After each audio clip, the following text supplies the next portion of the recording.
Di balik senyum kamu, sadar atau enggak, sebenarnya ada sebuah pertempuran sengit yang terjadi setiap detik.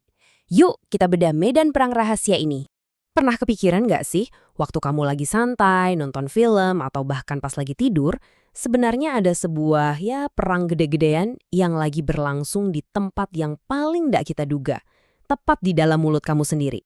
Dan ini bukan sekedar kiasan loh, kita bakal lihat nanti, kenapa kalau kita sampai kalah dalam perang kecil ini, efeknya itu bisa jauh lebih gila dari yang kita bayangin, bukan cuma soal gigi berlubang. Oke, biar kita bisa menang, ini strategi kita. Pertama, kita petakan dulu medannya. Terus, kita kenalan sama musuhnya. Abis itu, kita pelajari pertahanan alami kita, siapin senjata pamungkas, dan pahami apa akibatnya kalau pertahanan kita sampai jebol. Siap ya? Oke, kita masuk bagian pertama. Coba bayangin mulut kamu itu bukan ruang kosong, tapi sebuah medan perang yang super aktif. Setiap hari, setiap detik, ada aja pertempuran yang terjadi di sana.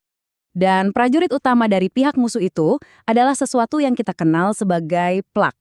Nah, plak ini bukan cuma sisa makanan ya, tapi ini tuh kayak sebuah markas bakteri yang super terorganisir. Lapisan lengket yang nempel di gigi dan siap nyerang kapan aja. Sekarang, ayo kita kenalan lebih dekat sama pasukan musuh ini.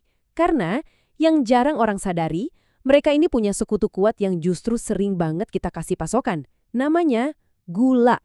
Nah, ini kuncinya. Bakteri-bakteri itu sebenarnya nggak akan seberbahaya itu kalau nggak ada bensinnya.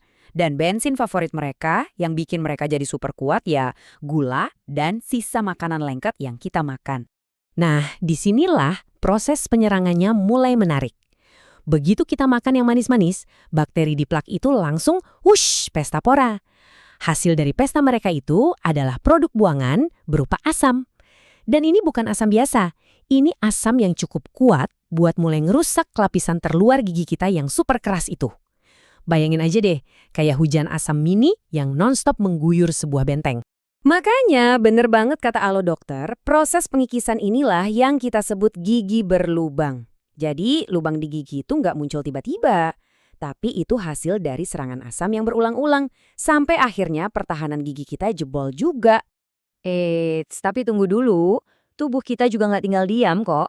Kita tuh punya sistem pertahanan alami yang canggih banget dan kerja 24 jam buat ngelindungin gigi kita. Kita pakai analogi simpel aja ya. Enamel gigi itu ibaratnya dinding benteng yang super kokoh, pertahanan paling luar. Sementara air liur kita itu kayak sungai yang ngalir di sekitarin benteng.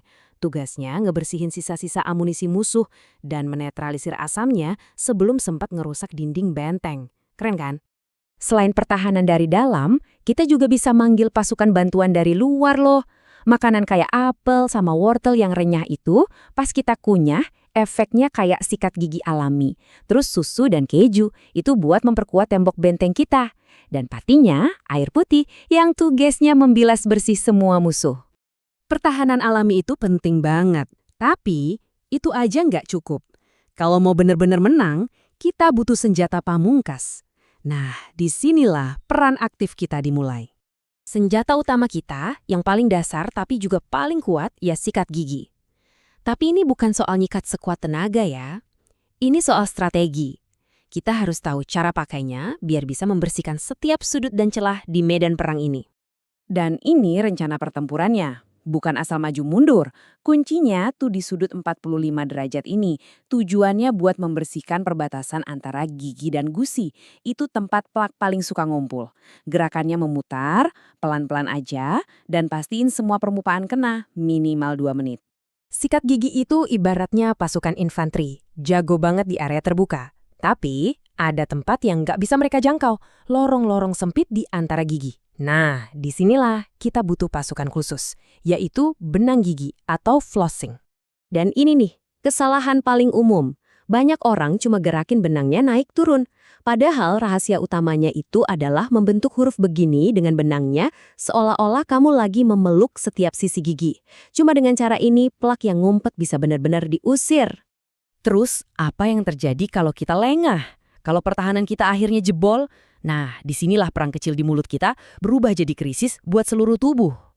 Kita mungkin mikir, ya udah, paling parah cuma sakit gigi atau gusi bengkak.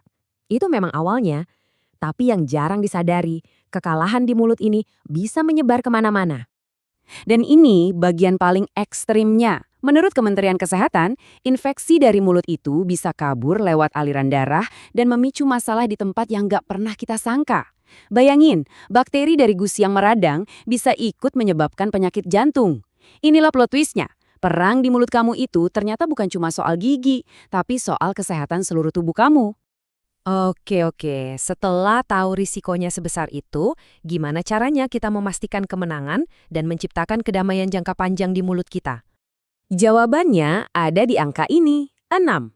Setiap 6 bulan sekali, kita perlu lapor ke markas besar buat konsultasi sama jenderal kita, yaitu dokter gigi.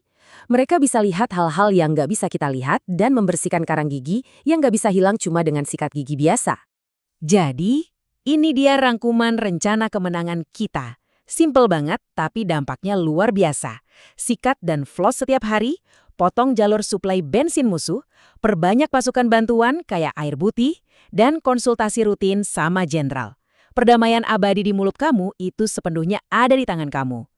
Jadi, setelah kita bongkar semuanya, dari medan perang mikroskopis, pasukan musuh, sampai dampaknya yang bisa ke seluruh tubuh, pertanyaannya sekarang bukan lagi apakah perang itu ada, tapi apakah kamu siap untuk jadi pemenangnya?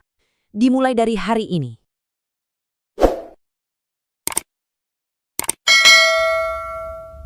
أعوذ بالله من الشيطان الرجيم بسم الله الرحمن الرحيم